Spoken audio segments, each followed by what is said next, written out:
है आपका लोक प्रशासन के, ये 8वीं क्लास होगी, है ना। तो पिछले क्लास में हमने फ्रेडरिक विल्सन टेलर को पढ़ा। किसे पढ़ा था? Frederick Wilson Taylor. और हमने ये देखा था कि जो फ्रेडरिक विल्सन टेलर हैं वो एक्चुअली पब्लिक एडमिनिस्ट्रेशन के फर्स्ट साइंटिस्ट कहे जा सकते हैं। फ्रेडरिक विल्सन टेलर का जो तरीका था वो कंप्लीटली एक लेबोरेटरी बेस्ड तरीका था। क्या था? Laboratory based. क्यों? क्योंकि उनकी जो थियरी है, जिसे ऑब्वियस सी बात है साइंटिफिक मैनेजमेंट थियरी बोलते हैं, उसका बेसिस अगर आप देखेंगे तो उन्होंने लैब में वेल प्रॉपरली रिसर्च किया, उसके बाद अपनी जो थियरी थी उसे पोस्टुलेट किया, है ना। आज जो है हम इसी क्लासिकल थिंकर में एक दूसरे थिंकर को पढ़ेंगे। यहां पे लिखा है, थिंकर का नाम है हेनरी फयोल। हेनरी फयोल जो है वो एक्चुअली फ्रेडरिक विल्सन टेलर से कंप्लीटली डिफरेंट है ना। अब वो कैसे हैं? वो जैसे जैसे धीरे धीरे हम हेनरी फयोल के एक्सेप्शंस को, हेनरी फयोल के कॉन्सेप्ट्स को, हेनरी फयोल के जो प्रिंसिपल हैं अलग टाइप के, उसे जब हम समझेंगे तो वो साथ में फ्रेडरिक विल्सन टेलर को हम कंपेयर कराते जाएंगे। देखिए, कंपैरिजन क्यों जरूरी है? क्योंकि चाहे यूपीएससी का एग्जाम हो, चाहे आपके पीसीएस का एग्जाम हो, एक बहुत फेमस जो क्वेश्चन है वो है Frederick Wilson Taylor versus Fayol. ये बहुत इंपॉर्टेंट ये टॉपिक है।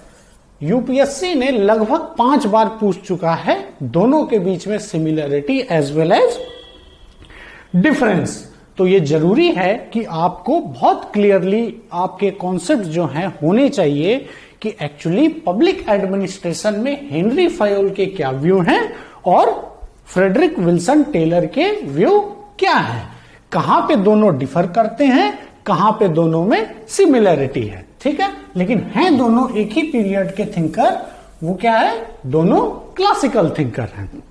अब थोड़ा सा स्टार्ट करने से पहले थोड़ा सा आप बैकग्राउंड को समझिए, हेनरी फयोल के बैकग्राउंड को। तो हेनरी फयोल जो है ये एक फ्रेंच थिंकर है ना, फ्रेंच थिंकर है। और पब्लिक एडमिनिस्ट्रेशन में जब भी हम हेनरी फयोल को पढ़ते हैं तो एक्चुअली इन्होंने एक बुक लिखी, उसको पढ़ते हैं। उसी बुक में इन्होंने पब्लिक एडमिनिस्ट्रेशन को जो एस्पेक्ट हैं, उस किताब से ही हमें जो पब्लिक एडमिनिस्ट्रेशन के एस्पेक्ट हैं वो पढ़ने को, या प्रैक्टिकल एस्पेक्ट जो है वो उन्होंने लिखा है, वो मिलता है। और जो बुक का नाम है वो एक्चुअली फ्रेंच बुक है, लेकिन इंग्लिश में ट्रांसलेशन उसका है जनरल एंड इंडस्ट्रियल मैनेजमेंट। क्या है? General and industrial management. और जब भी आप हेनरी फयोल के व्यू को लिखें, आप हमेशा याद रखिए इस बुक को आप जरूर कोट करिए, क्योंकि जब आप अपने आंसर को सब्सटेंशिएट करेंगे उसमें बहुत जरूरी है कि आप जो आंसर लिखें उसमें अगर बुक्स का नाम लिख रहे हैं स्कॉलर्स के साथ, तो बहुत ऑब्वियस सी बात है आपका आंसर अदर स्टूडेंट्स जो हैं उनके कंपैरिजन में थोड़ा अच्छा होगा। और ये बुक इन्होंने लिखी तो बहुत पहले थी, लेकिन ट्रांसलेट हुई थी अराउंड 1930s में। आप उसे 1929 कह सकते हैं। अच्छा, क्या होता है क्वेश्चन पेपर में, कभी कभी आप जब भी हेनरी फयोल के ऊपर कभी कभी क्वेश्चन पूछेगा तो क्लासिकल थियरी न लिख के कभी कभी डिफरेंट चीजें भी लिख देता है। वो क्या है जो डिफरेंट चीजें लिखा जाता है वो मैं लिख देता हूं। इसीलिए याद रखिएगा, कभी भी कोई क्वेश्चन पेपर में मेंस के एग्जाम में आता है, अगर वहां पे लिखा हो फॉर्मल थियरी, क्या लिखा हो? Formal theory, number 1। Number 2 structural theory,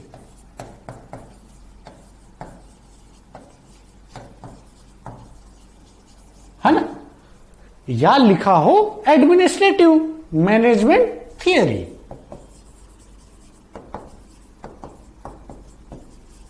administrative management theory,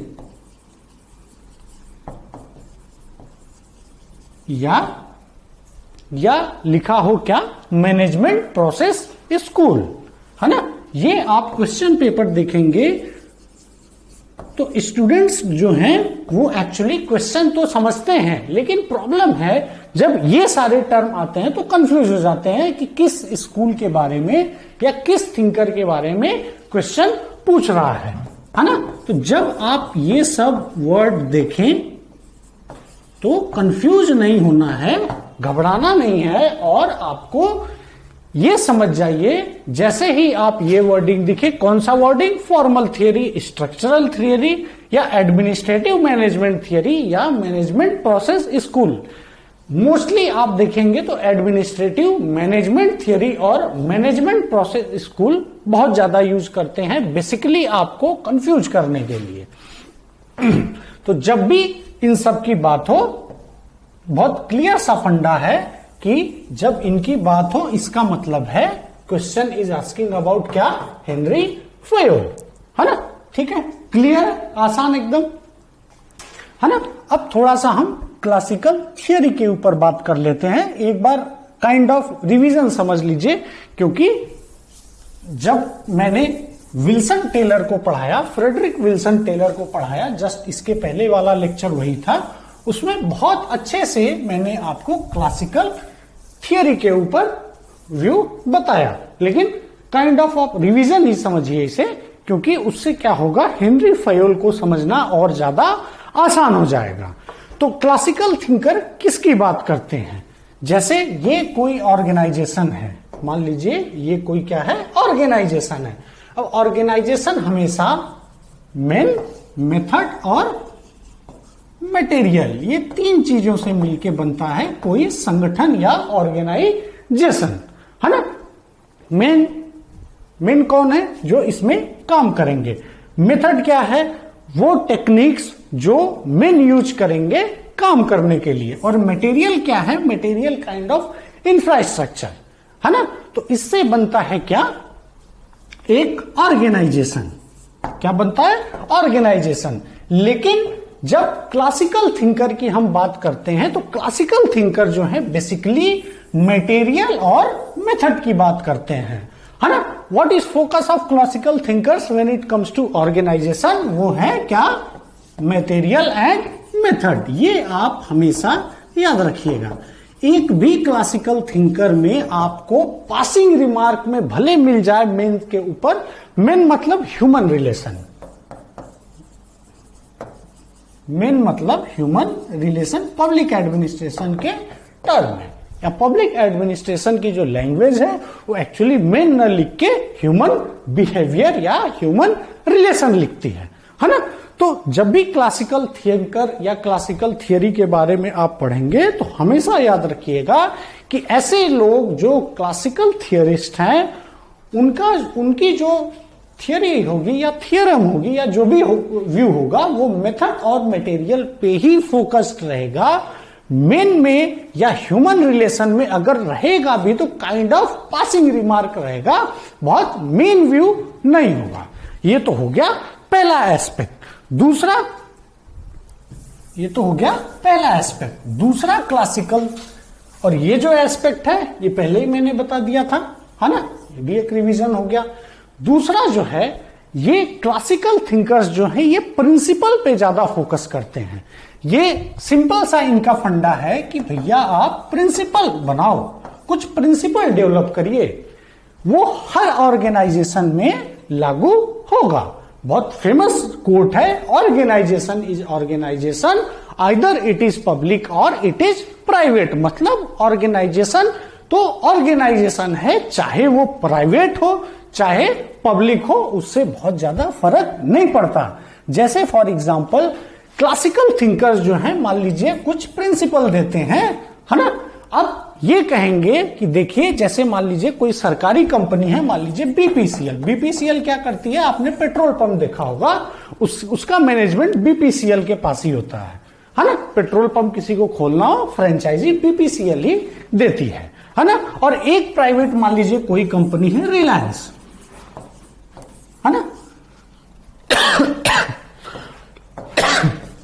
this is what, एक प्राइवेट कंपनी है और ये एक पब्लिक कंपनी है ना।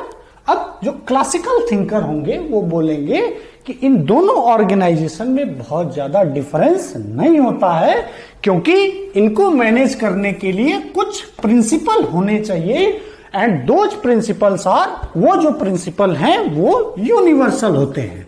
मतलब ये कहते हैं भाई आप तो बस प्रिंसिपल बनाओ कि ऑर्गेनाइजेशन कैसे चलना चाहिए। एक बार ऑर्गेनाइजेशन बन गया, उसके बाद आप कोई भी ऑर्गेनाइजेशन हो, कोई भी संगठन हो, हर जगह वही सेम प्रिंसिपल काम करेगा। ठीक है, ये तो हो गया दूसरा एस्पेक्ट। अगेन दूसरा वाला भी जो है वो कोई नया नहीं है। जो 6th लेक्चर था उसमें मैंने आपको ये चीजें थोड़ा और क्लैरिटी के साथ बता दिया था। अब हम आते हैं एस्पेक्ट नंबर 3। एस्पेक्ट नंबर 3 जो है वो क्या बोलता है ना। एस्पेक्ट नंबर 3 ये है, और ये आप क्लासिकल थिंकर्स के बारे में बहुत यूनिक नहीं है। जो क्लासिकल थिंकर्स हैं, है ना, जो क्लासिकल थिंकर्स हैं, एक्चुअली इनमें इन्वायरमेंटल फैक्टर बड़ा इंपॉर्टेंट है।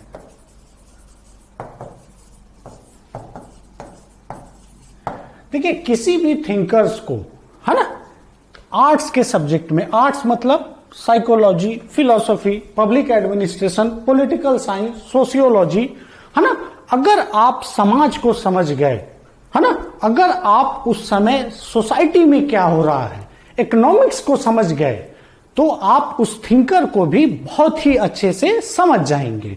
क्यों? क्योंकि जो थिंकर होता है एक्चुअली उसके जो थियरी होते हैं वो जो इन्वायरमेंटल फैक्टर है वो बहुत ज्यादा इंपैक्ट करता है। कैसे करता है आइए देखते हैं। तो जब हम बात करते हैं क्लासिकल थिंकर्स की, तो क्लासिकल थिंकर्स का जो इरा है वो 1900 से लेके 1950 तक है। अब क्या हो रहा है इस समय अमेरिका में? देखिए अमेरिका इसलिए ज्यादा इंपॉर्टेंट है क्योंकि पब्लिक एडमिनिस्ट्रेशन के साथ एक मेजर प्रॉब्लम यह है कि ये डिसिप्लिन कंप्लीटली वेस्टर्न ओरिएंटेड है, बल्कि वेस्टर्न ओरिएंटेड न बोल के आप कह सकते हैं अमेरिकन ओरिएंटेड डिसिप्लिन है। जो इसके फाउंडर हैं विड्रो विल्सन, क्या थे वो?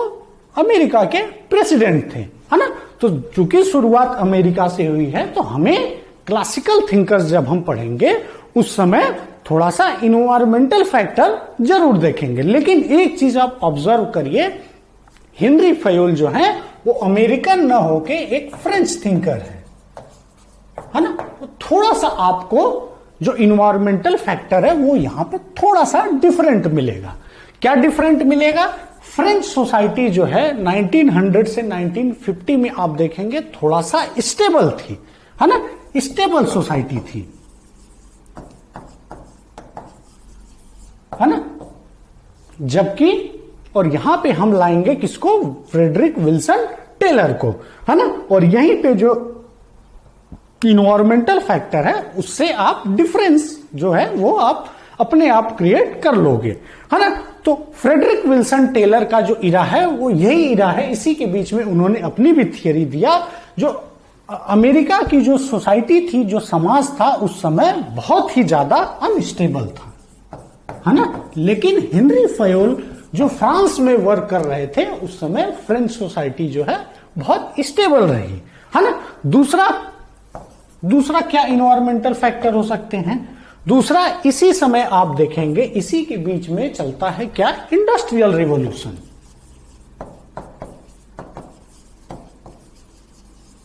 है ना। इंडस्ट्रियल रिवॉल्यूशन, और बहुत ऑब्वियस सी बात है इंडस्ट्रियल रिवॉल्यूशन था क्या? देखिए इंडस्ट्रियल रिवॉल्यूशन में मशीन का बहुत इंपॉर्टेंट रोल है। जैसे मान लीजिए कोई काम, मान लीजिए कोई कपड़ा, जैसे ये मान लीजिए ये कुर्ता है, इसे पहले 100 लोग मिलके बनाते थे, है ना। इंडस्ट्रियल रिवॉल्यूशन आने से क्या हुआ? अब एक मशीन जो है वो 100 लोग का काम करती थी, लेकिन मशीन को चलाने के लिए चाहिए स्किल। क्या चाहिए? स्किल। और स्किल जिसके पास है वही मशीन चला पाएगा। तो बहुत ऑब्वियस सी बात है, अब 100 के जगह 1 या 2 ही लोग चाहिए जो मशीन को चला सके, क्योंकि जो कुर्ता पहले 100 लोग मिलके बनाते थे अब मशीन अकेले करेगी। लेकिन उस समय का सोसाइटी का कंडीशन ऐसा नहीं था कि ऐसे स्किल्ड लोग आपको मिले, बहुत आसानी से नहीं मिलते थे। क्यों? क्योंकि उसके लिए चाहिए था क्या? प्रॉपर ट्रेनिंग, प्रॉपर एजुकेशन, जो बहुत ऑब्वियस सी बात है नहीं था उस समय, है ना। तो इंडस्ट्रियल रिवॉल्यूशन आने से क्या हो गया? स्टार्ट हो गए कॉन्फ्लिक्ट्स। कॉन्फ्लिक्ट्स मतलब जो यूनियन बाजी जिसे आप कहते हैं, जो यूनियन कल्चर है वो शुरू हो गया। तो तमाम स्ट्राइक शुरू हो गई, है ना। तो एक प्रॉब्लम ये भी था। तो हेनरी फयोल का जो कॉन्सेप्ट है, हेनरी फयोल के जो व्यू है, एक्चुअली जो कॉन्फ्लिक्ट चल रहा है उसे मैनेज करने के लिए ही है। ऑर्गेनाइजेशन जो है कैसे आसानी से स्टेबल होके इफिशियंसी प्रमोट करे। तो यहां से निकलता है हमारा थर्ड एस्पेक्ट, क्या है?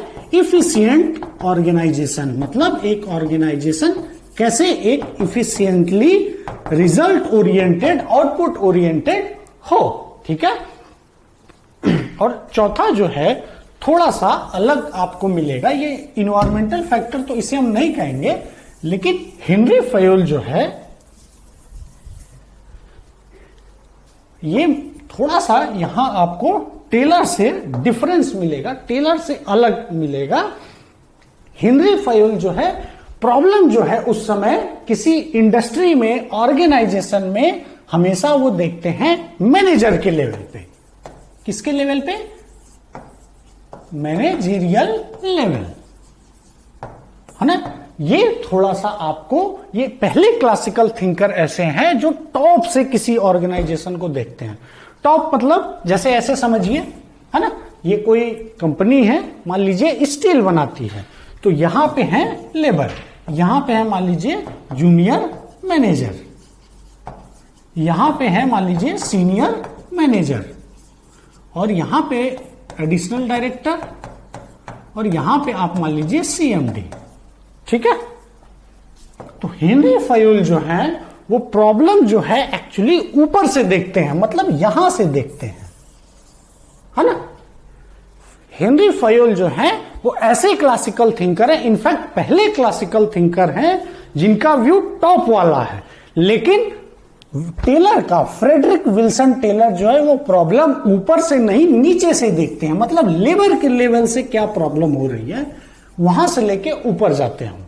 लेकिन हेनरी फयोल जो है उनका टॉप डाउन अप्रोच है, मतलब अगर कोई प्रॉब्लम हुआ किसी इंडस्ट्री में, किसी फैक्ट्री में, तो हेनरी फयोल बोलेंगे कि भैया देखो प्रॉब्लम जो है वो कहां है, वो सीएमडी लेवल पे है। मैनेजर जो है वो अपना काम अच्छे से नहीं कर पा रहा है, वो कॉन्फ्लिक्ट रिजॉल्व नहीं कर पा रहा है। लेकिन अगर आप टेलर से पूछेंगे तो टेलर बोलेंगे देखिए जो सेम प्रॉब्लम है वो लेबर जो है उसे आप ट्रेन नहीं किए हो, उससे कम्युनिकेट नहीं कर रहे हो चीजें, है ना, उसे अपना रोल नहीं पता है। तो प्रॉब्लम को जो है वो अलग अलग व्यू से दोनों जो थिंकर्स हैं अपने क्लासिकल इरा के, वो अलग अलग पर्सपेक्टिव से देखते हैं। तो देखिए अपन क्या करेंगे, दोनों को इंटीग्रेट कर देंगे, है ना। कैसे करेंगे वो हम आगे लेक्चर में देखेंगे, ठीक है। तो यहां इन्वायरमेंटल फैक्टर हो गया, और थोड़ा सा हेनरी फयोल का अपना जो यूनिक, हेनरी फयोल जिसके लिए जाने जाते हैं वो स्पेशली है क्या, मैनेजरियल लेवल, ठीक है। अब हम बढ़ते हैं और अब हम आगे देखेंगे कि जो इन्होंने बुक लिखी जनरल एंड इंडस्ट्रियल मैनेजमेंट में, उनमें इन्होंने क्या क्या लिखा है, ठीक है। लेकिन उससे पहले थोड़ा सा आप हेनरी फयोल के ऊपर थोड़ा सा मैं आपको बता दूं कि हेनरी फयोल जो है ये एक माइनिंग ऑर्गेनाइजेशन में काम करते थे। माइनिंग मतलब जैसे खदान, जानते हैं आप लोग खदान, है ना। मध्य प्रदेश में माइनिंग ऑर्गेनाइजेशन जितने हैं, एक टर्म बहुत फेमस है खदान। खदान मतलब क्या, जैसे कोयला निकालना, लिग्नाइट निकालना, है ना, सिंपली मिनरल के बिजनेस। छोटी सी कंपनी थी, बहुत छोटी सी, हार्डली 25-30 लोग की कंपनी थी, बहुत बड़ी नहीं थी। उसमें इन्होंने एज ए मैनेजर ज्वाइन किया, है ना, एज ए मैनेजर ज्वाइन किया। और जब इन्होंने ज्वाइन किया तब उस समय कंपनी की हालत बहुत खस्ता थी, मतलब कंपनी कंप्लीटली लॉस में जा रही थी। लेकिन हेनरी फयोल की ही देन थी कि ये कंपनी एक दिन मोस्ट प्रॉफिटेबल कंपनी बन गई। मतलब उस इरा में हेनरी फयोल जो है इतने फेमस थे कि जो लूथर एंड गुलिक हैं, इसके बाद हम उन्हीं को पढ़ेंगे, गुलिक एंड उर्विक, वो तो कहते हैं कि ये first romance in French society, है ना, रोमांस मतलब लव, उससे कंपेयर करा देते हैं किसको, हेनरी फयोल को, है ना। जब हम गुलिक एंड उर्विक के थियरीज को पढ़ेंगे, उनके व्यू को पढ़ेंगे, तो हम देखेंगे कि हेनरी फयोल पे उनके व्यू एक्चुअली है क्या, है ना। तो उसे जो हेनरी फयोल ने है उसे बना दिया एक बहुत ही प्रॉफिटेबल कंपनी। और बाद में इसी माइनिंग फर्म के जो कोयला निकालने का काम करती थी, हेनरी फयोल बने सीएमडी या चीफ मैनेजिंग डायरेक्टर, और बहुत साल तक, करीब 20-21 साल तक सीएमडी ही रहे। बहुत सक्सेसफुल कैरियर रहा इनका, है ना। तो आप खुद देखिए, मैनेजर जो है किसी भी ऑर्गेनाइजेशन में, किसी भी संगठन में, मैनेजर जो है वो बीच का पोस्ट होता है, न तो बहुत नीचे होता है, न तो बहुत ऊपर होता है, और मिडिल से शुरू करके वो पहुंचते हैं कहां, टॉप पे। इनकी जो थियरी है वो भी आप देखेंगे, वो मिडिल टू टॉप लेवल पे ज्यादा अच्छे से काम करती है, बजाय मिडिल से नीचे तक जहां काम करती है किसकी थियरी, फ्रेडरिक विल्सन टेलर की। ये देखिए, ये दोनों के बीच में एक कंप्लीट बाउंड्री का जो सेपरेशन है वो बहुत क्लियर आपको पता होना चाहिए। मैं बार बार बोल रहा हूं क्योंकि हर साल यूपीएससी में क्वेश्चन फ्रेडरिक विल्सन टेलर या हेनरी फयोल दोनों में से एक आता जरूर है। 20 में आया, 19 में आया, 18 में आया, 17 में आया, 16 में आया, 15 में आया, आगे भी आएंगे। इसलिए आप अगर नहीं समझ में आ रहा है तो आप एक बार और मैं एक्सप्लेन कर दूंगा, 2 बार कर दूंगा, लेकिन ये चीजें तो है आपके पास बहुत क्लियरली आपको पता होना चाहिए कि दोनों में डिफरेंस क्या है। एनीवे, लास्ट में मैं जब ये लेक्चर एंड होगा तो मैं लास्ट में आपको समराइज भी करके बता दूंगा, है ना। तो अब आइए हम आगे बढ़ते हैं और समझते हैं हेनरी फयोल के व्यू क्या क्या है ना। तो देखिए, हेनरी फयोल के, ये मैंने बता ही दिया आपको, इन्वायरमेंटल फैक्टर अलग से बताने की जरूरत नहीं है, सेम चीज रिपीटिशन ही होगा, है ना। अब आइए देखते हैं क्या फयोल्स व्यू, है ना। देखिए, हेनरी फयोल के जो व्यू हैं, है ना, 2 चीज ऐसा है जो आप याद रखिए, है ना, बहुत शॉर्ट में काइंड ऑफ आप ओवरव्यू समझिए इसे, है ना। हेनरी फयोल का जो व्यू है उसका सार क्या है, समरी क्या है, 2 एस्पेक्ट अगर आप समझ जाएंगे तो आप हेनरी फयोल को समझ जाएंगे, है ना। जो पहला व्यू जो है इनका, वो इन्हीं का नहीं, एक्चुअली हर एक क्लासिकल थिंकर का है, लेकिन फिर भी काइंड ऑफ रिवीजन ही समझ लीजिए। पहला इनका थियरी है बहुत सिंपल, कि जो रूल ऑफ थंब है, रूल ऑफ थंब क्या है ना। रूल ऑफ थंब मैंने आपको 2-3 बार बताया, फिर बता देता हूं। सिंपली उस समय, किस समय, 1900 से 1950, जो इरा है क्लासिकल थिंकर्स का, है ना, जो इरा है क्लासिकल थिंकर्स का, उस समय जो कॉन्फ्लिक्ट होते थे, है ना, जैसे मान लीजिए कोई कॉन्फ्लिक्ट हुआ इंडस्ट्री में, वर्कर्स और लेबरर्स में या मैनेजर में लड़ाई हो गई, है ना, स्ट्राइक पे चले गए, है ना। तो मैनेजर क्या करते थे, बिना कोई लॉजिक के नया रूल निकाल देते थे, उसका कोई लॉजिक नहीं होता था, है ना। उससे क्या होता था, जो कॉन्फ्लिक्ट है वो और बढ़ जाता था, है ना। तो इसी को कहते हैं रूल ऑफ थंब, मतलब मैंने जो बोला वही रूल होगा, ठीक है। इसी को कहते हैं रूल ऑफ थंब, जिसके पीछे न तो कोई लॉजिक था, न ही कोई ऐसा आर्गुमेंट जिसे एग्री किया जा सके। तो ये कहते हैं पहला आर्गुमेंट सिंपल इनका यही है, science of management should replace, science of management should replace what? Rule of thumb, है ना। सिंपल सा आर्गुमेंट है कि जब भी कोई कॉन्फ्लिक्ट हो उसका सॉल्यूशन साइंटिफिक हो। क्या हो? साइंटिफिक सॉल्यूशन हो। उसी को ये कहते हैं, दूसरे भाषा में या पब्लिक एडमिनिस्ट्रेशन के भाषा में आप कहते हैं साइंस ऑफ मैनेजमेंट। तो जैसे ही ये बोलते हैं उससे होता क्या है, पब्लिक एडमिनिस्ट्रेशन को आप मोड़ देते हैं साइंटिसिज्म की तरफ। किधर मोड़ देते हैं? साइंटिसिज्म की तरफ। साइंटिसिज्म मतलब आप पब्लिक एडमिनिस्ट्रेशन को विज्ञान के रास्ते की, विज्ञान का रास्ता दिखा देते हैं। मतलब एक आर्ट्स के सब्जेक्ट को आप पढ़ना चाहते हैं साइंटिफिकली, है ना। ये तो हो गया पहला व्यू। देखिए ये ओवरव्यू है ना। जो डेप्थ में इनके व्यू हैं जस्ट इसके बाद ही हम पढ़ेंगे। फिर भी आप इनके जो मेन एस्पेक्ट है वो आप याद रखिए तो ज्यादा अच्छा रहेगा, है ना। दूसरा जो व्यू है वो अकेले इनका व्यू नहीं है, वो हर एक क्लासिकल थिंकर का व्यू है। और कुछ देर पहले मैंने आपको बताया भी, वो है यूनिवर्सैलिटी ऑफ एडमिनिस्ट्रेटिव थियरी। क्या है वो? यूनिवर्सैलिटी ऑफ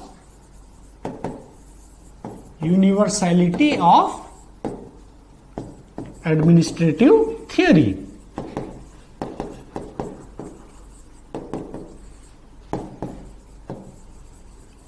है ना। अब क्या है ये यूनिवर्सैलिटी? यूनिवर्सैलिटी मतलब यूनिवर्सल। यूनिवर्सल मतलब क्या होता है? जो चीज हमेशा चले, है ना। तो हेनरी फयोल का सिंपल सा व्यू है कि देखिए जो थियरी हो एडमिनिस्ट्रेटिव थियरी या मैनेजमेंट थियरी, वो सब पे लागू होगी। वो इनफैक्ट यूनिवर्सल है, वो हर एक ऑर्गेनाइजेशन पे लागू होगी, चाहे वो मिलिट्री ऑर्गेनाइजेशन हो, चाहे वो गवर्नमेंट का ऑर्गेनाइजेशन हो, चाहे वो प्राइवेट ऑर्गेनाइजेशन हो, चाहे वो हॉस्पिटल का ऑर्गेनाइजेशन हो, कोई ऑर्गेनाइजेशन हो। ये प्रिंसिपल जो है, जो इनकी थियरी है, वो बहुत ऑब्वियस सी बात है, वो यूनिवर्सल है। ये अकेले हेनरी फयोल ने नहीं, हर एक क्लासिकल थिंकर जब भी कोई थियरी दिया है तो यही मान के दिया है कि उसकी थियरी जो है वो है यूनिवर्सल, है ना। और आप खुद सोचिए ऐसा है क्या? ऐसा है कि इनके थियरी यूनिवर्सल है? बिल्कुल है ना। क्यों? क्योंकि इनका नाम ही है क्लासिकल थिंकर। क्लासिकल का हिंदी में मतलब क्या होता है? क्लासिकल मतलब एक्चुअली होता क्या है? Timeless relevance. कोई भी समय हो उनका रिलेवेंस रहेगा। आप सुनते ही होंगे किशोर कुमार के गाने बहुत फेमस हैं, हिंदी ओल्ड इज गोल्ड कहा ही जाता है। तो क्या है ऐसे सॉन्ग? क्लासिकल सॉन्ग है। आज से 100 साल, 200 साल, 300 साल ऐसे गाने हमेशा डिमांड में रहेंगे, है ना। इसी तरह आप देखिए, आज चाहे जितना बड़ा ऑर्गेनाइजेशन हो, आज लगभग 120 साल गुजर गए, लेकिन क्लासिकल थिंकर्स के व्यू जो हैं वो आज देखेंगे आप अभी भी यूज होते हैं। कहां? किसी भी ऑर्गेनाइजेशन को चलाने के लिए, है ना। तो ये जो दो प्रिंसिपल हैं इसे आप याद रखिएगा। ये बहुत सिंपल व्यू है ना। मतलब ओवरऑल मिला के इनका यही दो व्यू है। अब हम इसे करेंगे क्या? Break down. अब हम इसे ब्रेक करके समझते हैं जो उन्होंने अपने बुक में लिखा है। तो सबसे पहले हेनरी फयोल जो है वो लिखते हैं कि देखिए भैया, कोई भी इंडस्ट्री हो, कोई भी अंडरटेकिंग होगी, कोई भी ऑर्गेनाइजेशन होगा, उसमें हमेशा 6 टाइप के एक्टिविटी होंगे, है ना। वो 6 टाइप क्या है? पहले आइए उसे हम ब्रेक करते हैं। तो 6 टाइप की एक्टिविटी की जब ये बात करते हैं तो ये बताते हैं जो पहला एक्टिविटी है उसे हम क्लासिफाई कर सकते हैं टेक्निकल एक्टिविटी में। किसमें? टेक्निकल एक्टिविटी में। किसमें? एक छोटे से ऑर्गेनाइजेशन में, एक इंडस्ट्री में, है ना।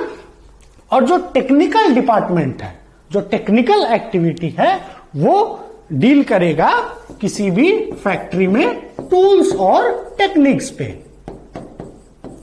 देखिए कोई मैं एग्जाम्पल ले लेता हूं, कोई भी सिंपल सा एग्जाम्पल ले लीजिए। मान लीजिए ये जो पेन है, ये पेन जो है डिजिटल पेन, इसे बनाने की कोई फैक्ट्री है, कोई इंडस्ट्री है। तो एक डिपार्टमेंट या एक एक्टिविटी इस पेन वाले कंपनी का रहेगा टेक्निकल। टेक्निकल जो है वो इस टेक्निक पे काम करेगी कि कैसे इस पेन से और अच्छा लिखा जाए, कैसे ये थोड़ा सा मोटा होता है, जैसे मैं लिखता हूं ना थोड़ा ये मोटा है ना, थोड़ा सा अनकंफर्टेबल लगता है, बहुत लॉन्ग आप लिख नहीं सकते इसे। तो बहुत ऑब्वियस सी बात है, जो टेक्निकल डिपार्टमेंट होगा ये इसी पे काम करेगा कि इसे कैसे टेक्निक डेवलप करके इसे और पतला बनाया जाए, ताकि जो टीचर्स हैं, जो फैकल्टी हैं, वो और लंबे समय तक पढ़ा सके। ठीक है, ये तो हो गया पहला। दूसरा जो है, दूसरा एक्टिविटी जो हेनरी फयोल कहते हैं या बताते हैं या बुक में लिखते हैं, वो है कॉमर्शियल। क्या है वो? कॉमर्शियल। कॉमर्शियल मतलब बाइंग एंड सेलिंग। कॉमर्शियल मतलब what do you mean by commercial? मतलब बाइंग एंड सेलिंग, मतलब इस पेन की मार्केटिंग आप समझ लो, इसे कैसे बेचना है, कैसे और बिजनेस आगे करना है। ये जो पेन बनाती होगी कंपनी, उसका जो ये फंक्शन देखेगा वो कर रहा है क्या? Commercial activity. तीसरा एस्पेक्ट, तीसरा जो हेनरी फयोल बताते हैं वो है financial.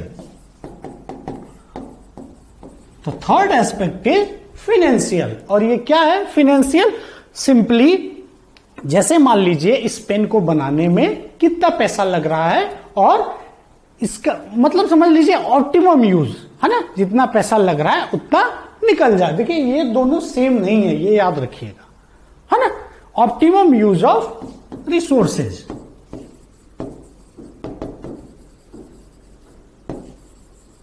Optimum use of resources, ये थोड़ा जो बजट टाइप की बात है, जैसे गवर्नमेंट के हर साल बजट आते हैं उस तरह की बात है ना। पहले ही एस्टिमेट कर लेना, है ना, पहले एस्टिमेट कर लेना कितनी हमारी लागत होगी और कितना हम पैसा कमा सकते हैं, कंपनी प्रॉफिट में जाएगी या नहीं। तो पहला क्या है? टेक्निकल। दूसरी एक्टिविटी कॉमर्शियल। तीसरी जो है वो है फिनेंशियल। और चौथा जो है वो है अकाउंटिंग, है ना। बहुत इंपॉर्टेंट एस्पेक्ट अकाउंटिंग। अकाउंटिंग मतलब सिंपली जो अकाउंट बैलेंस होता है उसे मैनेज करना, है ना, स्टॉक मैनेज करना, है ना, ये सब। तो ये तो हो गई 4 एक्टिविटी। अब यहां जगह नहीं है, आई होप आपने लिख ही लिया होगा। अगर आपने नहीं लिखा इसे तो आप पॉज करके इसे आप लिख लीजिए, क्योंकि मैं इसे मिटाऊंगा, है ना। अब हम देखते हैं 5वीं एक्टिविटी जो हेनरी फयोल एक इंडस्ट्रियल अंडरटेकिंग में 5वीं एक्टिविटी जो ये लिखते हैं, जो इंडस्ट्रियल अंडरटेकिंग हर एक इंडस्ट्रियल अंडरटेकिंग में होती है, वो है सिक्योरिटी। सिक्योरिटी मतलब क्या? जहां ये फैक्ट्री होगी, जो ये पेन बनाती होगी, उसको सिक्योर करना, प्रोडक्ट को सिक्योर करना, है ना। जो प्रॉपर्टी है, जो लोग हैं, उनका सिक्योरिटी। जैसे आपने देखा होगा सिक्योरिटी गार्ड लगे होते हैं, है ना, हर जगह सब जा नहीं सकते, है ना, एरिया कुछ सिक्योर होते हैं, है ना। और 6वां जो एक्टिविटी है, the last activity which Henry Fayol talks about is क्या? मैनेजमेंट, है ना, मैनेजमेंट। अब थोड़ा सा आप ध्यान से सुनिए। जो लास्ट एक्टिविटी है, कौन सी एक्टिविटी? मैनेजमेंट। अब ये करती क्या है? हेनरी फयोल कहते हैं इसका जो काम है ये ओवरऑल एडमिनिस्ट्रेशन को चलाता है। ओवरऑल एडमिनिस्ट्रेशन मतलब कौन सा एडमिनिस्ट्रेशन? इस कंपनी का एडमिनिस्ट्रेशन। किस कंपनी का? ये जो पेन बना रही है फैक्ट्री, उसके एडमिनिस्ट्रेशन को जो चलाता है वो होता है 6th फंक्शन, जिसे हम कहते हैं मैनेजमेंट। अब एक बार मैं 6 को थोड़ा सा एक साथ लिख देता हूं और समझते हैं कि हेनरी फयोल असल में क्या कहना चाह रहे हैं, है ना। तो पहला जो एक्टिविटी हेनरी फयोल जो कहते हैं वो था क्या, टेक्निकल। ओके। दूसरा क्या था, कॉमर्शियल।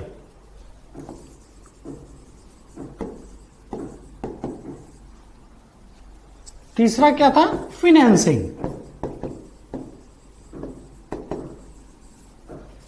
चौथा क्या था, अकाउंटिंग।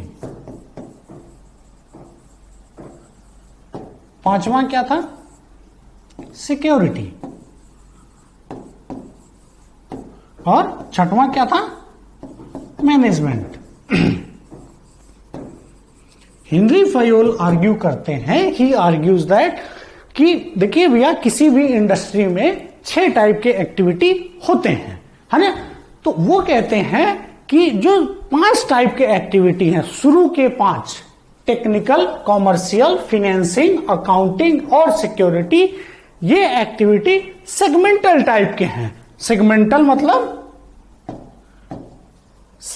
मतलब आप ऐसे समझो कि अकाउंटिंग, आप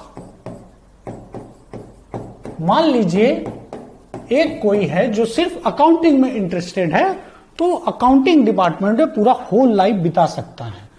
ऐसे ही कोई अगर टेक्निकल चीज में इंटरेस्टेड है तो पूरा होल लाइफ किसी इंडस्ट्री में सिर्फ टेक्निकल एक्टिविटी में बिता सकता है।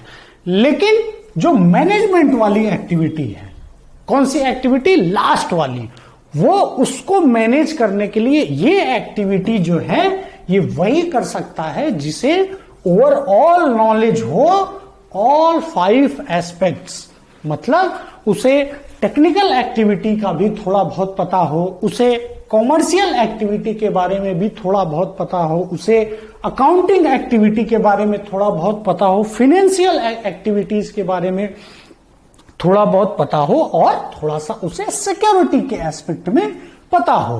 तो ये जो 5 एक्टिविटी है, इसे ये कहते हैं कि ये आइसोलेशन में भी परफॉर्म हो सकता है, लेकिन जो लास्ट एक्टिविटी है, जो 6th एक्टिविटी है मैनेजमेंट, ये आइसोलेशन में परफॉर्म नहीं हो सकता है। ये जो है ये एक इंटीग्रल एक्टिविटी है, और you can say this is, ये जो है एक इंटीग्रेटेड एक्टिविटी है। ओके, क्या है ये, इंटीग्रेटेड। किससे इंटीग्रेटेड, जो 5 के 5 है ना। देखिए ये एस्पेक्ट जो है आप समझिए, क्योंकि हेनरी फयोल जो है फंक्शनलिस्ट या मैनेजमेंट पे ज्यादा फोकस करते हैं। ये जो मैनेजमेंट पे ज्यादा फोकस है उसका रूट जो है आपको यहीं से मिलेगा, है ना। ये जो इनके व्यू हैं कि एक किसी भी फैक्ट्री में या इंडस्ट्री में 6 टाइप के एक्टिविटी होते हैं। देखिए बहुत सिंपल है, 6 टाइप की एक्टिविटी हैं।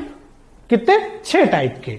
6 टाइप में ये कहते हैं, हेनरी फयोल कहते हैं कि देखो भैया 5 टाइप की जो एक्टिविटी है वो तो बहुत सिंपल है, लेकिन मोस्ट इंपॉर्टेंट एक्टिविटी 6वीं है। क्या नाम है उसका, मैनेजमेंट। जो मैनेजमेंट एक्टिविटी है एक्चुअली वही चलाता है इंडस्ट्री। और जो बहुत ऑब्वियस सी बात है, आपने कॉलेज में पढ़ा होगा, आपको कोई प्रॉब्लम हुआ होगा सेमेस्टर के एग्जाम में, फीस नहीं जमा हो रहा, या मान लीजिए कोई इशू हो गया सिलेबस में, तो आप किसके पास गए होंगे, मैनेजमेंट के पास गए होंगे। कॉमर्शियल के पास गए नहीं होंगे, फाइनेंसिंग के पास गए नहीं होंगे, अकाउंटिंग के पास गए नहीं होंगे। आप किसी भी, आप जॉब अगर करते हैं, है ना, कोई जॉब करते हैं, मान लीजिए कोई ऐसा इशू हो गया कि आपका जो एचआर है वो चीजें रिजॉल्व नहीं कर पा रहा है, तो किसके पास जाएगा, मैनेजमेंट के पास जाता है। For what, for taking ultimate final decision. जो फाइनल डिसीजन होगा वो तो मैनेजमेंट ही लेता है। तो हेनरी फयोल जो है, ये जो एस्पेक्ट है मैनेजमेंट वाला, इसे कहते हैं ये मोस्ट इंपॉर्टेंट एक्टिविटी होती है किसी भी ऑर्गेनाइजेशन में। ठीक है, सिंपल, कोई कंफ्यूजन नहीं होना चाहिए। 6 एक्टिविटी होती है किसी भी ऑर्गेनाइजेशन में, किसी भी संगठन में। 5 जो है वो बहुत आसान है, आइसोलेशन में हो सकती है, पूरी लाइफ लॉन्ग कर सकते हैं, लेकिन उससे ऑर्गेनाइजेशन नहीं चलता है। चलता किससे है? लास्ट एक्टिविटी से। क्या नाम है लास्ट एक्टिविटी का? मैनेजमेंट, है ना। अब आगे बढ़ते हैं और हेनरी फयोल इसी को बनाते हैं बेस। किसको? मैनेजमेंट। क्या है मैनेजमेंट? लास्ट जो छठवीं एक्टिविटी है, और यहीं से इनका प्रिंसिपल शुरू होता है जो बहुत ज्यादा रिलेवेंट है पब्लिक एडमिनिस्ट्रेशन में। अब वो क्या है आगे हम देखते हैं, ठीक है। तो अब ये बात करते हैं किसकी? जो मैनेजमेंट है, जो लास्ट एक्टिविटी, उसके फंक्शन की। तो हेनरी फयोल जो है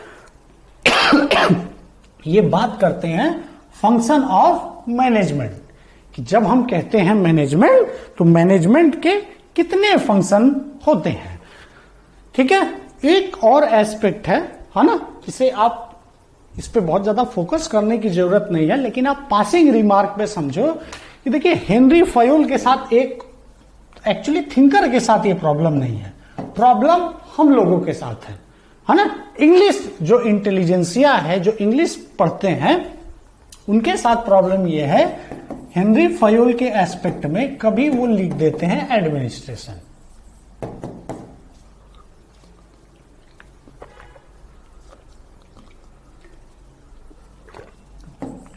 कभी वो लिख देते हैं मैनेजमेंट। मतलब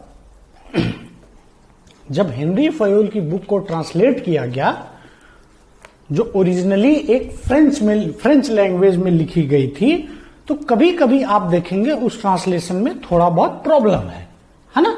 कभी कभी जहां लिखना चाहिए था मैनेजमेंट, वहां लिख दिया उल्टा एडमिनिस्ट्रेशन, और जहां लिखना चाहिए था एडमिनिस्ट्रेशन, वहां ट्रांसलेट करके लिख दिया मैनेजमेंट। तो आप देखेंगे क्वेश्चन में भी ऐसे ही कंफ्यूज किया जाता है, कभी लिख देंगे एडमिनिस्ट्रेशन, कभी लिख देंगे मैनेजमेंट। तो हेनरी फयोल को जब आप पढ़ें, आप हमेशा याद रखिए, चाहे बात एडमिनिस्ट्रेशन की हो, चाहे बात मैनेजमेंट की हो, it doesn't matter, it doesn't matter, दोनों एक ही है। क्यों? क्योंकि हेनरी फयोल का सिंपल सा फंडा है कि भैया देखो, जो मैं आपको व्यू दे रहा हूं ये सब पे यूनिवर्सली लागू होगी, है ना। इसलिए आपको कंफ्यूज नहीं होना है ना। चाहे एडमिनिस्ट्रेशन की बात करे कोई, या चाहे मैनेजमेंट की बात करे सॉरी, ठीक है। आइए बढ़ते हैं आगे। तो मैनेजमेंट की जब बात हेनरी फयोल करते हैं, तो ये कहते हैं कि कोई भी मैनेजमेंट जो है वो 5 टाइप के फंक्शन करता है ना। और उसके लिए एक बहुत फेमस टर्म है, ऐसे याद भी हो जाएगा, POCCC। क्या है? जो पहला है वो है प्लानिंग, कि मैनेजमेंट को किसी भी इंडस्ट्री में, किसी भी ऑर्गेनाइजेशन में मैनेजमेंट को सबसे पहले करना पड़ता है प्लानिंग। क्या होता है प्लानिंग? जैसे मान लीजिए, सेम एग्जांपल ले लीजिए कि ये पेन बनाती है कोई कंपनी, है ना। तो फ्यूचर पाथ क्या होगा? फ्यूचर पाथ मतलब आज चल रहा है क्या 2021, 2022 में क्या बिजनेस प्लान होंगे, इसे फ्रेम करना, आउटलाइन करना है, इसी को कहते हैं प्लानिंग या फ्यूचर पाथ या गोल, आप समझ लो। ये हेनरी फयोल कहते हैं ये पहला इंपॉर्टेंट फंक्शन है मैनेजमेंट का। दूसरा ये कहते हैं ऑर्गेनाइजेशन, P हो गया, वो दूसरा है ना। दूसरा ये कहते हैं ऑर्गेनाइजेशन। अच्छा, ये क्या है? सिंपली आप समझ लो स्ट्रक्चरिंग। स्ट्रक्चरिंग मतलब जैसे मान लीजिए ये पेन बनाने के लिए 1000 लेबर चाहिए, ठीक है। अब 1000 लेबर के ऊपर कुछ अप्रेंटिस चाहिए, उसके ऊपर जैसे ये लेबर है ना। अब इनको मॉनिटर करने के लिए चाहिए क्या? अप्रेंटिस। अप्रेंटिस को मॉनिटर करने के चाहिए क्या? Junior manager, senior manager. अब ये जो आप हायरार्की देख रहे हैं ना, ये क्या है? एक ऑर्गेनाइजेशन जो ये पेन बनाएगी, उसे सिंपली हम स्ट्रक्चरिंग कर रहे हैं, है ना। कि कौन किसके अंडर में काम करेगा, क्या काम करेगा, उसे ही हम कहते हैं ऑर्गेनाइजेशन। हेनरी फयोल की लैंग्वेज में, है ना, मेरे लैंग्वेज में नहीं, हेनरी फयोल के लैंग्वेज में, है ना। अब हम आते हैं और देखते हैं तीसरा। देखिए, अगर समझ में नहीं आ रहा है आपको, बहुत सिंपल करके मैं पढ़ा रहा हूं आपको, अगर नहीं समझ में आ रहा है आप कांटेक्ट करिए, मेल करिए, फिर से मैं बता दूंगा। लेकिन मुझे लगता नहीं है कि चीजें इतनी भी डिफिकल्ट हैं, है ना, सिंपल है ना। और वैसे भी अगर आप पब्लिक एडमिनिस्ट्रेशन या लोक प्रशासन सब्जेक्ट आप लिए हो, चाहे आप आईएएस का एग्जाम तो दे ही रहे होंगे आप, साथ में अगर यूपी या बिहार दे रहे हैं, तो देखिए लोक प्रशासन थोड़ा सा और डिसिप्लिन के कंपैरिजन में थोड़ा सा अलग है, क्योंकि ये अमेरिकन डिसिप्लिन है ना, ये अमेरिकन डिसिप्लिन है। तो जो व्यू है थोड़े से अमेरिकन आपको टर्मिनोलॉजी पढ़नी पड़ेगी। जैसे ऑर्गेनाइजेशन का मतलब यहां पे थोड़ा सा अलग मिल गया आपको, है ना। इंडियन लैंग्वेज में ऐसा है नहीं, लेकिन क्या कर सकते हैं, अमेरिकन में तो यही है ना। अब हम हमारे चेंज करने से तो देखिए कुछ होना नहीं है। तो it is better we should follow जो पहले लोग फॉलो करते आ रहे हैं, है ना। कमांडिंग, ये तीसरा एस्पेक्ट है, ये ट्रिपल सी का पहला सी। कमांडिंग मतलब सिंपली आप समझ लो डिसिप्लिन, मतलब एक ऑर्गेनाइजेशन में लोग जो ऑर्गेनाइजेशन के नॉर्म है उसे फॉलो करें, डिसिप्लिन रहें। मान लीजिए ये जो कंपनी पेन बना रही है, उसमें रूल है कि भाई 11 बजे से 5 बजे तक सबको काम करना है। दिन का जो 11 बजे से वर्क शुरू होगा और 5 बजे खत्म होगा। तो चाहे वो मैनेजर हो, चाहे सीएमडी हो, चाहे लेबर हो, सबको उसको फॉलो करना पड़ेगा, है ना। और चौथा जो है वो है क्या, कोऑर्डिनेशन। क्या है, कोऑर्डिनेशन। कोऑर्डिनेशन कुछ नहीं है, ये जो ऑर्गेनाइजेशन है इसके बीच में लोग एक दूसरे से कम्युनिकेट करें, चीजें जो है प्रॉब्लमेटिक ना हो, हार्मोनी रहे ऑर्गेनाइजेशन में, अच्छे से काम हो, कोई कॉन्फ्लिक्ट ना हो, वही होता है कोऑर्डिनेशन। पांचवा मैं इधर लिख देता हूं, पांचवा जो है वो लास्ट सी है, वो है क्या, कंट्रोल, है ना। और कंट्रोल जो है वो मोस्ट इंपॉर्टेंट एस्पेक्ट है। जैसे आपने सुना होगा परफॉर्मेंस अप्राइजल, है ना। परफॉर्मेंस अप्राइजल मालूम है क्यों होता है? रियलिटी वो है कि परफॉर्मेंस अप्राइजल जैसे एस्पेक्ट से आप कंट्रोल करते हैं अपने ऑर्गेनाइजेशन को, है ना, मोटिवेट करते हैं लोगों को काम करने के लिए। और जो अच्छे नहीं होते हैं, है ना, जो नॉन कॉम्पिटेटिव है, उससे आप फ्लश आउट कर देते हो, ऑर्गेनाइजेशन से बाहर, मतलब फायर कर देते हो, है ना। ऐसे ही होता है प्राइवेट ऑर्गेनाइजेशन में, आजकल तो पब्लिक ऑर्गेनाइजेशन में शुरू हो गया है ना। और एक चीज और, ये जो है आपके गवर्नमेंट जॉब में भी बहुत काम आएंगे, लेकिन ये अब पहले वाला हाल नहीं है। अब गवर्नमेंट जॉब में भी प्राइवेट टाइप के कल्चर फॉलो होने लगे हैं। तो ये मत सोचिएगा कि भैया गवर्नमेंट जॉब कर रहे हैं तो आके बैठ गए तो बैठ गए, अब तो भगा दिए जाते हैं ऐसे लोग, है ना। ठीक है, तो कंट्रोल से आप समझिए अब गवर्नमेंट भी जो है वो प्राइवेट सेक्टर टाइप कंट्रोल लागू करने लगी है। अच्छा अप्राइजल नहीं आया, बाहर निकाल देगी, चाहे आप किसी भी डिपार्टमेंट के एम्प्लॉय हो, गवर्नमेंट ऑफ इंडिया या स्टेट में, है ना। अब हम आते हैं आगे। देखिए ये इंपॉर्टेंट एस्पेक्ट है, मेन कॉन्सेप्ट जो है ना हेनरी फयोल का, जिसे हम कह रहे थे management process school, administrative management theory, वो नाम बस यहीं से निकला है। क्योंकि हेनरी फयोल का जो मेन फोकस है वो टॉप लेवल पे रहा है, और जो प्लानिंग है, ऑर्गेनाइजिंग है, कमांडिंग है, कोऑर्डिनेशन है, कंट्रोल है, ये टॉप लेवल ही करता है किसी भी ऑर्गेनाइजेशन में, है ना। अब हम बढ़ते हैं आगे, है ना। अब हम बढ़ते हैं आगे और थोड़ा सा अलग व्यू देखते हैं यहां पे हेनरी फयोल का। क्यों अलग देखते हैं? तो देखिए हेनरी फयोल के बारे में कहा जाता है, इनका मेजर क्रिटिसिज्म ये है कि इन्होंने स्ट्रक्चर पे फोकस नहीं किया। इन्होंने किस पे नहीं फोकस किया? स्ट्रक्चर पे। इन्होंने स्ट्रक्चरल एस्पेक्ट जो है किसी भी ऑर्गेनाइजेशन का, उस पे फोकस नहीं किया। बहुत फेमस इनका क्रिटिसिज्म ऐसा है, लेकिन ये जो क्रिटिसिज्म है स्टैंड नहीं करता है, सही नहीं है। हेनरी फयोल ने 14 प्रिंसिपल दिए, 14 प्रिंसिपल, ही हैज गिवन कितना, 14 प्रिंसिपल, है ना। हेनरी फयोल जो है मैनेजमेंट की बात तो करते हैं, उस पर ज्यादा फोकस करते हैं, लेकिन उसके साथ साथ सॉरी ये 14 प्रिंसिपल जो है वो फ्लेक्सिबल है, ये ज्यादा इंपॉर्टेंट है। फ्लेक्सिबल प्रिंसिपल ये खुद ही लिखे हैं अपने बुक में ऐसा कि इनके जो 14 प्रिंसिपल हैं किसी ऑर्गेनाइजेशन को अरेंज करने में। अरेंज कैसे, जैसे मैंने बताया आपको भैया 1000 लेबर चाहिए फैक्ट्री में, है ना। अब 1000 मान लीजिए टोटल मिला के 1500 लेबर CMD MD लेके, हाँ, तो अब 1500 को लेके आप उस ऑर्गेनाइजेशन को कैसे अरेंज करोगे, है ना। बस यही जो है वो है इनका स्ट्रक्चरल कॉन्सेप्ट, या 14 फ्लेक्सिबल प्रिंसिपल, या 14 ऐसे प्रिंसिपल जिससे आप ऑर्गेनाइजेशन को प्रॉपरली स्ट्रक्चर कर सकते हो। तो एक एक करके हम प्रिंसिपल को समझेंगे।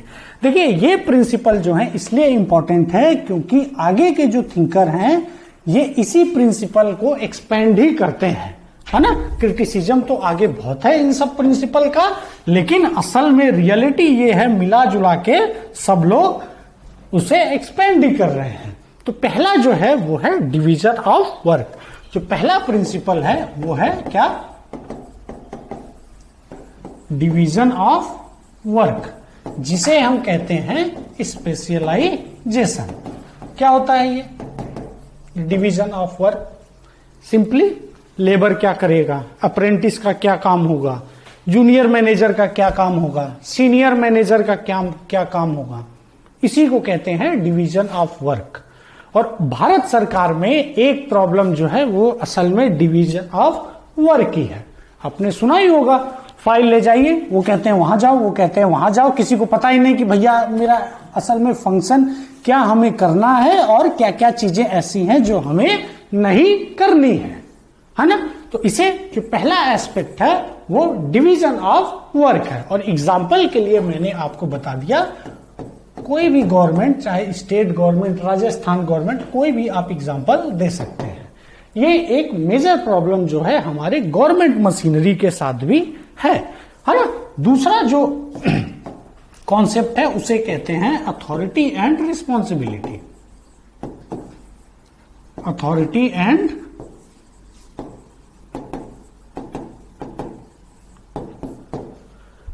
रिस्पॉन्सिबिलिटी, मतलब इसका क्या मतलब है, मतलब अथॉरिटी और रिस्पॉन्सिबिलिटी साथ साथ चलते हैं, है ना। ऐसा नहीं हो सकता कि एक अथॉरिटी किसी और के पास हो और रिस्पॉन्सिबिलिटी किसी और के पास हो। जैसे मान लीजिए एक कोई एसपी है जिले का और उसकी जिम्मेदारी है लॉ एंड ऑर्डर को कंट्रोल करना, है ना। तो अगर लॉ एंड ऑर्डर में कोई प्रॉब्लम हुआ तो एक्शन जो है सरकार एसपी पे ही लेगी। क्यों? क्योंकि उसके पास अथॉरिटी है तो साथ में रिस्पॉन्सिबल भी वही होगा अगर कोई लैक हुआ। और ये दोनों प्रिंसिपल जो हैं एक साथ चलते हैं, मतलब जैसे एक गाड़ी में दो पहिए एक साथ चलते हैं, वैसे अथॉरिटी एंड रिस्पॉन्सिबिलिटी जो है ये एक ही साथ चलने चाहिए, है ना। सिंपल एग्जाम्पल मैंने दे दिया, आप भी सेम एग्जाम्पल लिख सकते हैं। जो तीसरा प्रिंसिपल जो हेनरी फयोल बताते हैं उसे हम कहते हैं डिसिप्लिन। बहुत सिंपल सी बात है, किसी भी संगठन में आप काम करोगे, चाहे आप बैंक में काम करो, चाहे आप पुलिस डिपार्टमेंट में काम करो, चाहे आप इन्फोसिस में काम करो, जो ऑर्गेनाइजेशन कहता है उसे मानना पड़ेगा। आप उसके खिलाफ नहीं जा सकते हो।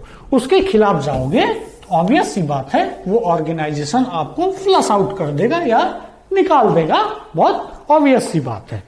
चौथा है यूनिटी ऑफ कमांड।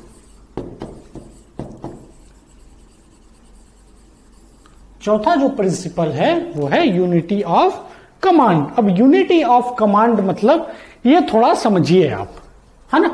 इसे मैं 3 जो है ये हटा देता हूं। यूनिटी ऑफ कमांड का मतलब क्या है?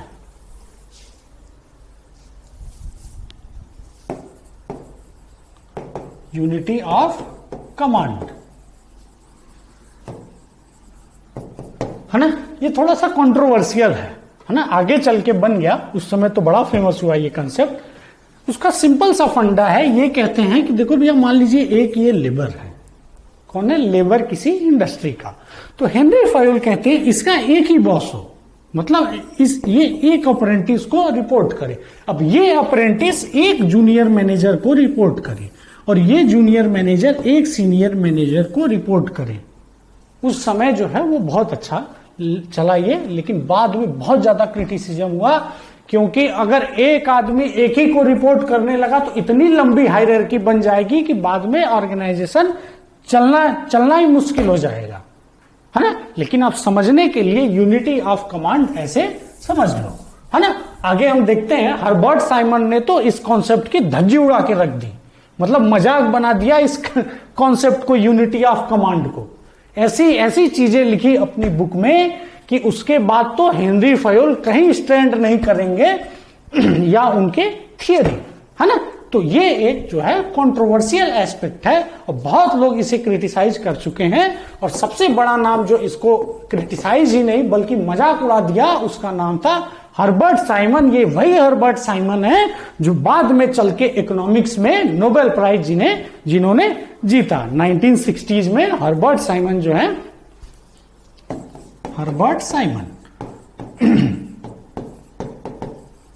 बहुत फेमस इकोनॉमिस्ट, ये एक इकोनॉमिस्ट थे लेकिन साथ में पब्लिक एडमिनिस्ट्रेशन के भी बहुत फेमस थिंकर हुए, है ना। जो पांचवा प्रिंसिपल है वो है यूनिटी ऑफ डायरेक्शन। बहुत सिंपल,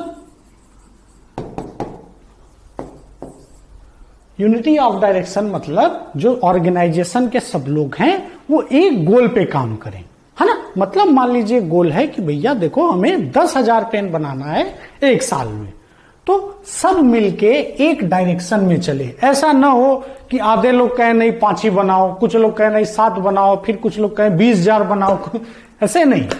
हाँ, जो एक बार गोल सेट हो गया सब इसी डायरेक्शन में एक साथ चले, है ना।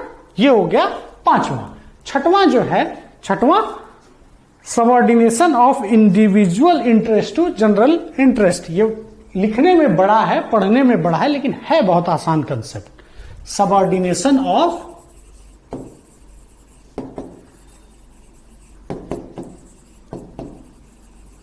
Individual interest to what, to general interest. देखिए जब हम कहते हैं जनरल इंटरेस्ट तो किसका इंटरेस्ट, मतलब ऑर्गेनाइजेशन का इंटरेस्ट। देखिए 14 प्रिंसिपल है ना। जब हम इनका क्रिटिसिज्म पढ़ेंगे ना, एक मेजर क्रिटिसिज्म इन प्रिंसिपल का यह है कि बहुत सारे तो एक ही हैं, अलग अलग नाम देने की क्या जरूरत। हर्बर्ट साइमन बहुत यही सब लिखे हैं हर्बर्ट साइमन अपने बुक में, कुछ नहीं, ये मजाक है सब, है ना। एक बोलता है ये लेफ्ट चलो, एक बोलता है राइट चलो, है ना। तो जब आप इसे पढ़ेंगे subordination of individual interest to general interest, तो आपको लगेगा यार यूनिटी ऑफ डायरेक्शन भी तो यही बोलता है ना, लगभग यही बोलता है। देखिए इसी को थोड़ा सा ब्रेक डाउन कर दीजिए। इंडिविजुअल इंटरेस्ट मतलब कि हमारा इंटरेस्ट क्या है वो मैटर नहीं करता है, मैटर करता है ऑर्गेनाइजेशन जिसमें आप काम कर रहे हो उसका इंटरेस्ट। फॉर एग्जाम्पल आप किसी जिले के एसपी हो, है ना, मान लीजिए कहीं दंगा हो गया दो कम्युनिटी में और बाई चांस आप खुद एक कम्युनिटी से बिलोंग करते हो, है ना, तो क्या ये मैटर करता है कि आप किसका साइड लोगे या किसका नहीं लोगे? नहीं मैटर करता है। क्यों? क्योंकि ऊपर से ऑर्डर आएगा और ऊपर से ऑर्डर आएगा तो आप क्या सोचते हो, कोई फर्क भी नहीं पड़ता है, आपको उस ऑर्डर को एग्जीक्यूट करना पड़ेगा, है ना। अब वो हो सकता है आपकी जो अपनी कम्युनिटी हो उसके खिलाफ चला जाए, लेकिन as a employee, as a government of India employee आपको कॉन्स्टिट्यूशन को प्रोटेक्ट करना है। कॉन्स्टिट्यूशन जो कहता है, संविधान जो कहता है उस पे चलना है। जो ऊपर से ऑर्डर आएगा आपको वही ऑर्डर एग्जीक्यूट कर देना है। बहुत सिंपल, इसी को कह रहे हैं subordination of individual interest to what, general interest of organization. ठीक है, आगे चले। लिख ही लिया होगा आपने, नहीं लिखा होगा तो पॉज कर लीजिए, रोक के लिख लीजिए। अब हम आते हैं, कितना हो गया, 6 हो गए। अब हम आते हैं 7वें पे। बहुत आसान, 7वां जो है वो है रेम्यूनरेशन ऑफ पर्सनल।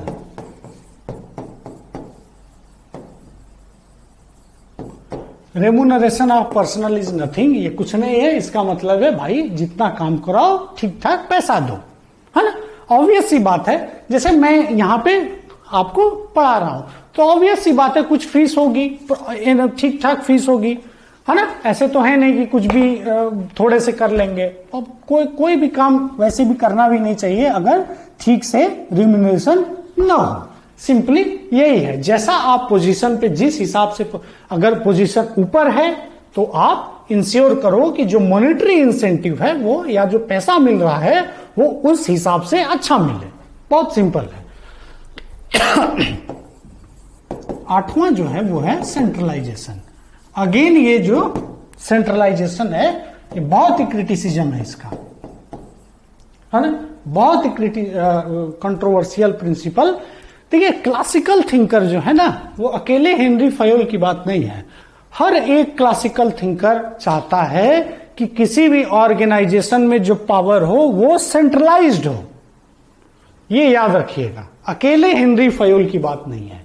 हर एक थिंकर चाहता है कि ऑर्गेनाइजेशन में जो पावर है वो सेंट्रलाइज्ड हो, मतलब कुछ लोगों के पास हो, है ना। और देखिए ये ऐसा, आप अगर रियलिटी में देखेंगे तो आपको पता चलेगा ऐसा है। आप सरकारें जो चलती हैं उसमें देखो तो आपको पता चलेगा जो पॉलिसी बनाने वाले एडवाइजर हैं, या आप कह लो जो पीछे से काम करते हैं, उनके पास ज्यादा पावर होता है। अब गवर्नमेंट ऑफ इंडिया जो आज है हमारी, उसका एक क्रिटिसिज्म तो ऐसा है ही ना कि पावर सेंट्रलाइज्ड है। स्टेट गवर्नमेंट पे चाहे जिसकी सरकार हो, जिस पार्टी की, आप खुद देखोगे तो the power is still centralised और कंसंट्रेटेड, है ना। तो ये कहते हैं कि जो पावर होनी चाहिए वो एक संगठन में सेंट्रलाइज्ड होनी चाहिए, है ना। और पावर का डायरेक्ट सेंट्रलाइजेशन का डायरेक्ट रिलेशन है पॉलिसी या नीति से, है ना। कोई भी पॉलिसी हो, चाहे पर्सनल एडमिनिस्ट्रेशन की पॉलिसी हो, चाहे फाइनेंशियल एडमिनिस्ट्रेशन की पॉलिसी हो, है ना, चाहे बजटिंग पॉलिसी हो, इनका सिंपल सा फंडा है कि जितना सेंट्रलाइजेशन, जितना केंद्रीकरण होगा, हिंदी में केंद्रीकरण कहते हैं, उतना ही अच्छा ऑर्गेनाइजेशन रन करेगा, है ना। अब हम आते हैं स्केलर चेन। फिर वही है, अमेरिकन डिसिप्लिन है तो नाम थोड़ा सा वर्डिंग डिफिकल्ट लगता है, लेकिन स्केलर चेन मतलब कुछ नहीं, वो होता है हायरार्की। हायरार्की मतलब मैंने बताई आपको, जैसे ये लेबर है, अप्रेंटिस है, इसके ऊपर junior manager, senior manager, MD, CMD, है ना। जो ये आप स्ट्रक्चरिंग बना रहे हो सीढ़ी की तरह, ऊपर से नीचे या नीचे से ऊपर, इसे ही कहते हैं हम हायरार्की। सिंपल। तो ये हो गया 9वां प्रिंसिपल। अब हम देखते हैं 5 और बचे हैं। 10वां प्रिंसिपल, है ना। 10वां प्रिंसिपल जो है वो है क्या, उसे हम कहते हैं ऑर्डर। दूसरा उसका नाम प्लेसमेंट भी है। सिंपल एकदम। ऑर्डर मतलब सही आदमी सही जगह पर बैठे, है ना। सही आदमी सही जगह पे, right person at right place,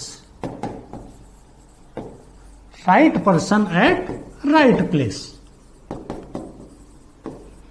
ठीक है, सुनने में ये प्रिंसिपल बहुत आसान लगता है, लेकिन इंडियन एडमिनिस्ट्रेशन जो है ना, हमारा जो अपना एडमिनिस्ट्रेशन है भारत में, उसका एक मेजर प्रॉब्लम यही है।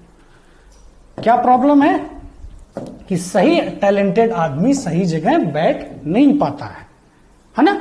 ये आप इंडियन एडमिनिस्ट्रेशन के एग्जाम्पल जब पेपर 2 में आप आंसर लिखे तो इस प्रिंसिपल का आप बहुत अच्छे से यूज कर सकते हैं,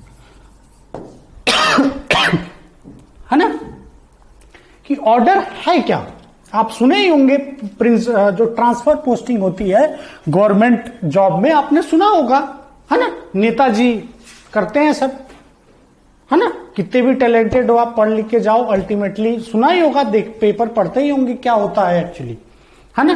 तो ऐसा तो है नहीं, ये एक मेजर क्रिटिसिज्म है इंडियन एडमिनिस्ट्रेशन में कि भाई साहब यहां जो पोस्टिंग ट्रांसफर होती है सही जगह पे कौन बैठेगा, सही आदमी नहीं बैठता है, बल्कि वो ज्यादा बैठता है जो थोड़ा सा एडजस्टमेंट करने जानता हो, प्रेशर झेल ले, है ना। तो एक मेजर प्रॉब्लम है, इसीलिए मैंने बोला कि नाम है क्लासिकल थिंकर्स, तो कुछ इनके अंदर बात है ना।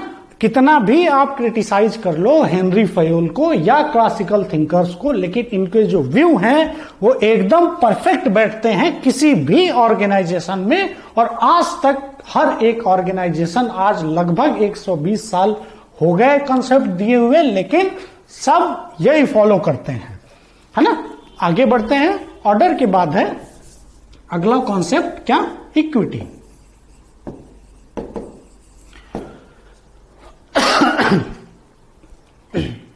इक्विटी मतलब फिर वही आपको लगेगा कहीं ना कहीं ये प्रिंसिपल रिपीट हो रहा है, मतलब जो रिस्पॉन्सिबिलिटी है वो इक्वली डिस्ट्रीब्यूट हो। तो इक्वली तो नहीं हो सकता है, कहने का मतलब जो आप चेन बनाए हो ना, labour, apprentice, junior manager, senior manager, इनमें रिस्पॉन्सिबिलिटी ठीक ठाक स्टेब्लिश हो। ऐसा ना हो कि भाई साहब सब लेबर ही काम कर रहे हैं, अप्रेंटिस बैठे हुए हैं, नहीं, इक्वली डिस्ट्रीब्यूट। देखिए इक्वली तो नहीं कह सकते, है ना, क्योंकि सीनियर जूनियर है तो इक्वली कैसे होगा, लेकिन काइंड ऑफ लॉजिकल आर्गुमेंट हो उसका, है ना, तभी ना साइंटिफिक मैनेजमेंट की बात करते हैं, रूल ऑफ थंब ना हो, साइंटिफिक मैनेजमेंट हो। 12वां स्टेबिलिटी ऑफ टेन्योर, और जैसे ही मैंने ये लिखा आपको फिर याद आ जाना चाहिए इंडियन एडमिनिस्ट्रेशन। हमारे यहां जो डिस्ट्रिक्ट मजिस्ट्रेट है उत्तर प्रदेश में, उनकी एवरेज टेन्योर 6 महीने की है, एवरेज टेन्योर 6 महीने की है। अब आप समझ लो 6 महीने में तो कोई भी हो उसे तो 6 महीने में पहले तो समझने में ही लग जाता है कि भैया यहां इस जिले में क्या क्या चैलेंजेज हैं, क्या क्या अपॉर्चुनिटी हैं, कहां क्या बसता है, उतना जब तक वो समझता है तब तक ट्रांसफर, है ना। तो स्टेबिलिटी ऑफ टेन्योर जो है, ऐसा इंडियन एडमिनिस्ट्रेशन में ये मेजर प्रॉब्लम है, और ये मैं नहीं, ये सेकेंड ARC कहती है। सेकेंड एडमिनिस्ट्रेटिव रिफॉर्म ने बहुत क्लियर कट ये व्यू दिया है कि इंडियन एडमिनिस्ट्रेशन का जो मेजर प्रॉब्लम है वो है स्टेबिलिटी ऑफ टेन्योर। यहां है ही नहीं टेन्योर स्टेबल, एक गलती पे ट्रांसफर कर दिए जाते हैं, है ना। तो ये प्रिंसिपल जो है, जब भी आप पेपर 2 लिखें, ऑर्डर और स्टेबिलिटी, ये जब भी आप इंटर रिलेट करना हो हमेशा याद रखिएगा, है ना।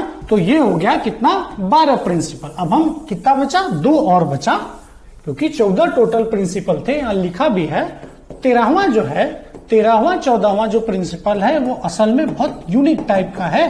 ये हेनरी फयोल के अलावा आपको कहीं दिखेगा भी नहीं, और थोड़ा सा इसे पढ़ के लगता है कि ये क्लासिकल थिंकर से थोड़े से ऊपर की बात है। ये है इनिशिएटिव। क्या मतलब है इसका, देखिए हेनरी फयोल कहते हैं कि मान लीजिए कोई इंप्लॉय है, चाहे जूनियर हो चाहे सीनियर, अब उसके पास कुछ आइडिया है या इनोवेशन है, कुछ आइडिया है या इनोवेटिव कुछ कॉन्सेप्ट है उसके साथ। तो ऑर्गेनाइजेशन को चाहिए कि वो इनिशिएटिव के पर्याप्त सुविधा दे, जिससे कोई भी इंप्लॉय अपने लिए या कोई नया आइडिया जो है वो ऑर्गेनाइजेशन में एक्सप्लोर कर सके, है ना। बहुत सिंपल है, और आजकल आप देखेंगे स्पेशली प्राइवेट ऑर्गेनाइजेशन में आप देखेंगे ये आज भी फॉलो होता है ना। जो नई नई ऑर्गेनाइजेशन के सक्सेस की कहानी है, चाहे अमेजन हो, फ्लिपकार्ट हो, है ना, चाहे टाटा हो, रिलायंस हो, उसके बहुत बड़ा फैक्टर, मेजर फैक्टर ये है कि ऐसे ऑर्गेनाइजेशन नए नए इनिशिएटिव को प्रमोट करने के लिए पर्याप्त जगह अपने एम्प्लॉय को देते हैं। अब हम आते हैं लास्ट प्रिंसिपल, वो है स्पिरिट डी कॉर्प्स। ये थोड़ा सा फ्रेंच वर्ड है। स्पिरिट डी कॉर्प्स मतलब देखिए कुछ नहीं, मतलब सब लोग एक साथ मिलके काम करो, मतलब हार्मोनी हो लोगों में, बस और कुछ नहीं है ना। तो ये जो प्रिंसिपल है ये हेनरी फयोल देते हैं किसी भी ऑर्गेनाइजेशन को स्ट्रक्चर करने के लिए। हेनरी फयोल कहते हैं कि ये जो 14 प्रिंसिपल हैं आप इन्हें फॉलो करो, तब जाके आप एक बढ़िया ऑर्गेनाइजेशन को बना सकोगे, है ना। ठीक है, अब ये तो हो गया सेकेंड एस्पेक्ट। पहला क्या था इनका मेजर कॉन्सेप्ट? पहला था 6 टाइप के एक्टिविटी, उसमें मैनेजमेंट का एक्टिविटी सबसे इंपॉर्टेंट हेनरी फयोल ने बताया। और हेनरी फयोल ने फर्दर एक्सपेंड किया मैनेजमेंट के एक्टिविटी को 5 टाइप में, जिसका POCCC, planning, organizing, coordination, control, ऐसे 5 करके। फिर उसके बाद हमने देखा 14 फ्लेक्सिबल प्रिंसिपल किसी भी ऑर्गेनाइजेशन को ऑर्गेनाइज करने के लिए। अच्छा, उसी बुक में आगे ये लिखते हैं एक बहुत ही यूनिक एस्पेक्ट जो आपको और लोगों में नहीं मिलेगा। वो कहते हैं बात ट्रेनिंग की, एडमिनिस्ट्रेटिव ट्रेनिंग की। मतलब ये कहते हैं कि देखिए आपको जो मैनेजर हैं ऑर्गेनाइजेशन में उनको टाइमली ट्रेन करना पड़ेगा। ये हेनरी फयोल एक मेजर फोकस करते हैं। किसको? मैनेजर को, आपको मैनेजर या आप कह लीजिए क्या, एडमिनिस्ट्रेटर को आपको ट्रेन करना पड़ेगा। लेकिन यहीं पे हम डिफरेंशिएट कर लेते हैं किससे? टेलर से। टेलर क्या कहते हैं? टेलर बात करते हैं किसकी? वर्कर्स की। वर्कर्स को टेलर कहते हैं इन्हें वन बेस्ट वे सिखाने के लिए क्या करना पड़ेगा? ट्रेनिंग करनी पड़ेगी, मतलब ट्रेनिंग ऑफ वर्कर्स। जबकि हेनरी फयोल जो है वो मैनेजर्स की ट्रेनिंग की बात करते हैं। तो आप देखिए जो टेलर हैं वो ट्रेनिंग का भी जो एस्पेक्ट है वो ऑर्गेनाइजेशन के लोएस्ट लेवल पे फोकस करते हैं, जहां पे एक वर्कर काम करता है। इसके उलट जो हेनरी फयोल हैं ये सीधे मैनेजर से ही शुरू करते हैं, है ना। मतलब टॉप लेवल व्यू है इनका ट्रेनिंग में भी, है ना। अब हम आते हैं दोनों में डिफरेंशिएट और सिमिलैरिटी देखते हैं।